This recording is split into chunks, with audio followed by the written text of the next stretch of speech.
Muy bien, vamos a iniciar con esta modalidad de grabar previamente la clase para hacerla más fluida y de alguna manera optimizar los recursos y el tiempo.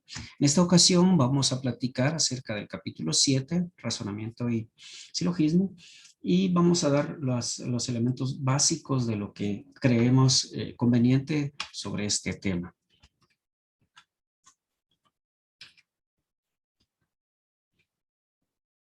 En primer lugar, vale la pena reflexionar que estamos en permanente producción de razonamientos, es decir, el ser humano llegó a hacerlo cuando logró crear una realidad más allá de la realidad inmediata, y esto lo hizo gracias al razonamiento. En concreto, un razonamiento consiste en partir de información conocida, que puede ser uno o dos, como en el ejemplo que está en pantalla, y a partir de ellas arribar a una información nueva. Coloco las comillas a nueva para indicar que no es tan nueva, sino que en realidad lo que hace una conclusión en un razonamiento es hacer explícita esa información que estaba solo implícita en la información previa. Pero vamos a partir de un ejemplo concreto para que se pueda comprender esto que les estoy comentando. Si tenemos como una información conocida, toda estrella genera su luz propia. Es decir, una estrella se caracteriza porque genera su luz propia. También sabemos que el Sol genera su propia luz. Entonces, a partir de ambas informaciones, nosotros podemos deducir, en este caso, podemos plantear un razonamiento que nos conduce a la conclusión de que el Sol es una estrella. Si ustedes pueden analizar, van a ver que la información de que el Sol es una estrella, aunque no había sido dicha explícitamente, de alguna manera ya estaba prevista o era previsible dentro de la información con la que contamos. Esa es la naturaleza de todos los razonamientos. Es decir, nosotros siempre partimos de información con la que contamos y a partir de ella llegamos a una nueva información. Así avanza la ciencia, así avanzamos nosotros en nuestro desarrollo personal intelectual.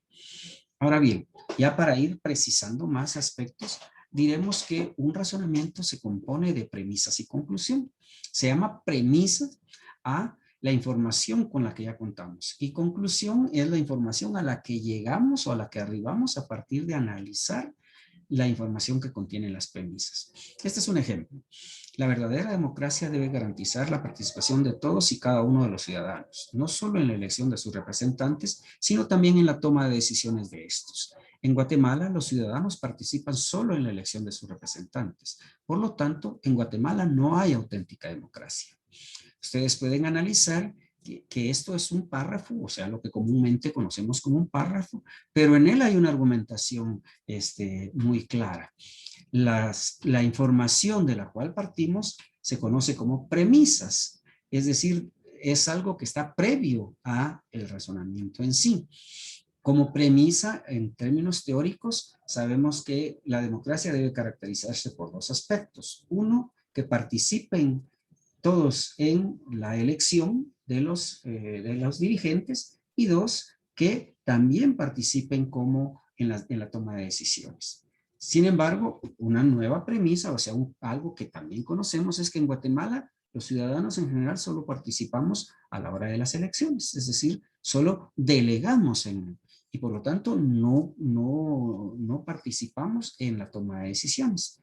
Por lo tanto, se establece que en Guatemala no hay una verdadera democracia.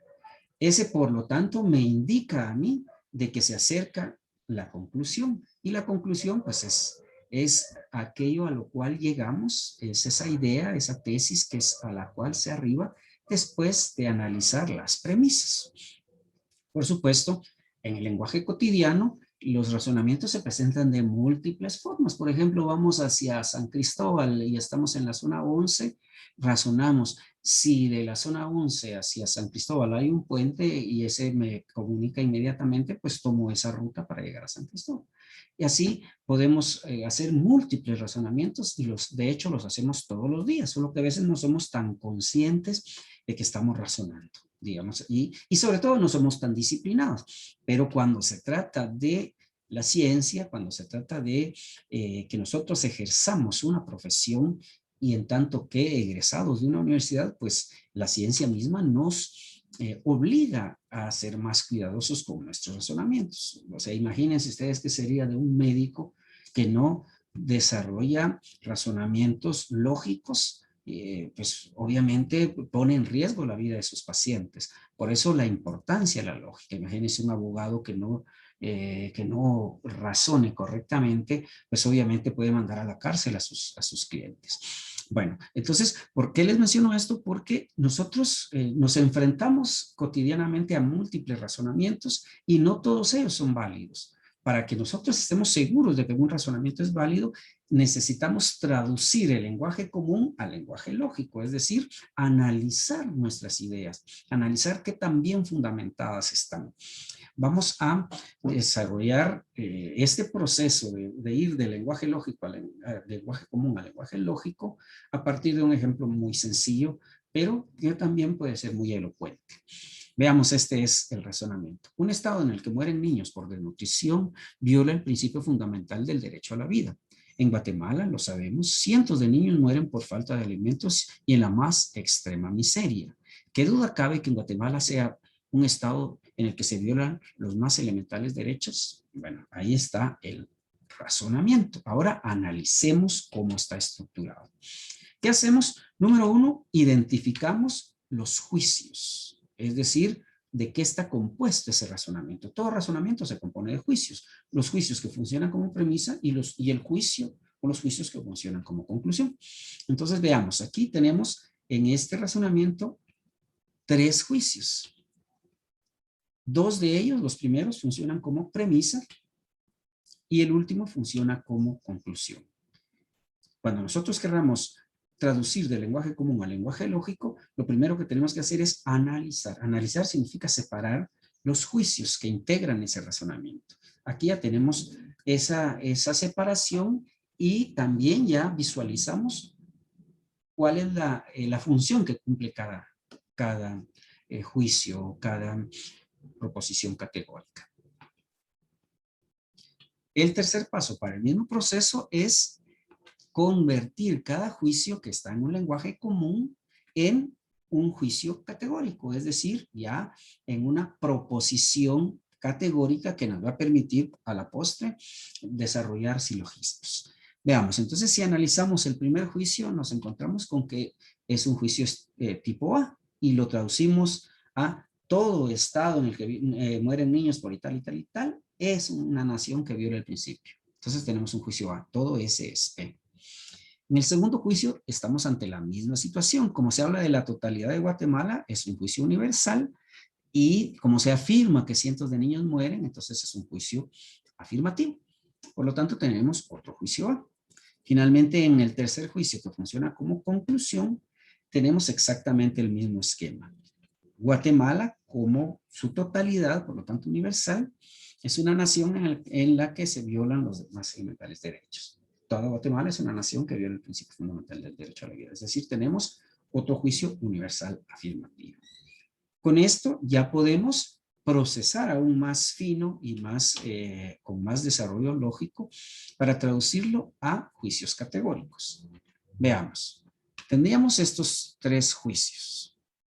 Ya vimos que los 3 son juicios A. Ahora analicemos qué conceptos integran esos juicios. Para el primer juicio tenemos un primer concepto que funciona como sujeto, que está expresado en estado en el que mueren niños por desnutrición y hambre.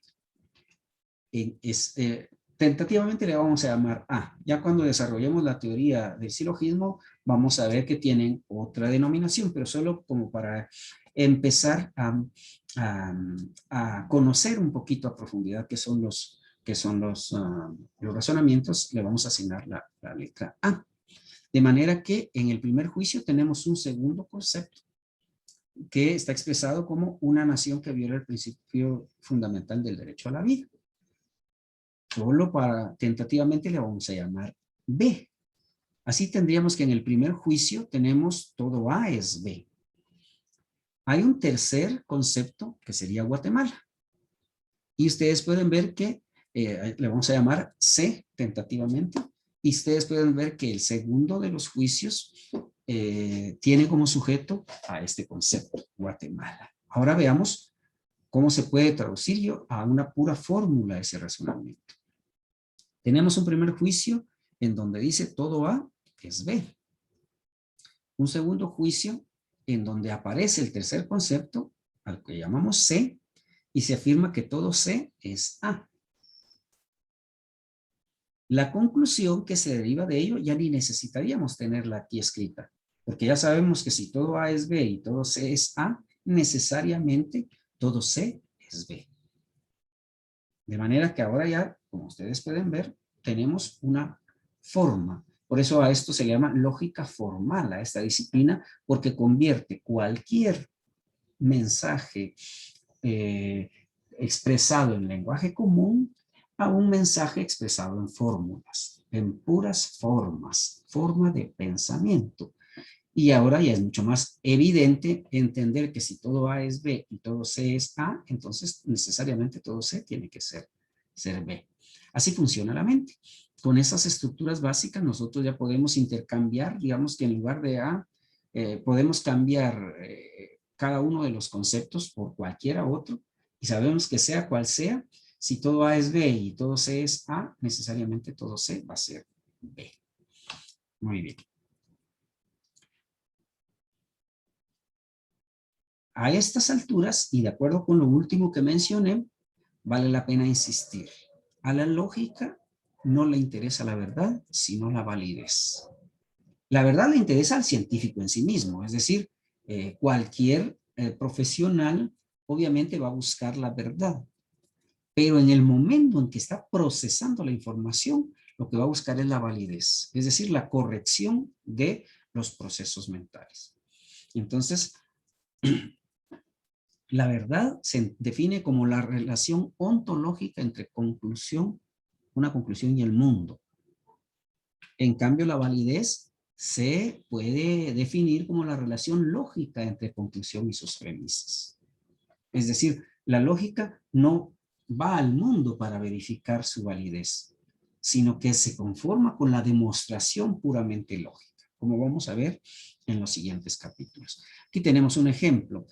Esto es algo verdadero. Si todos los gatos arañan y las arañas son animales, entonces los gatos son animales. Eso es algo verdadero, pero no es lógico. ¿Por qué? Porque obviamente se está confundiendo el término araña, de arañar, del verbo arañar, con el término araña, la palabra que designa a estos arácnidos. Muy bien. En cambio, acá tenemos un ejemplo de validez que no es verdad. Si todos los gatos son arácnidos y algunos gatos son domésticos, entonces algunos arácnidos son domésticos. Este razonamiento final es válido en el sentido que la conclusión se deriva necesariamente de las premisas. Sin embargo, es un disparate, digamos que en términos de verdad no tiene ni pies ni cabeza. Por eso a la lógica le interesa la verdad, le interesa la validez y no tanto la verdad. Eso no quiere decir que la lógica le interese crear puras tonteras o estupideces. No, quiere decir que la lógica lo único que persigue es asegurarse de que el razonamiento es correcto, que estamos pensando de forma correcta. Muy bien, eso es todo en esta presentación. Les agradezco su atención.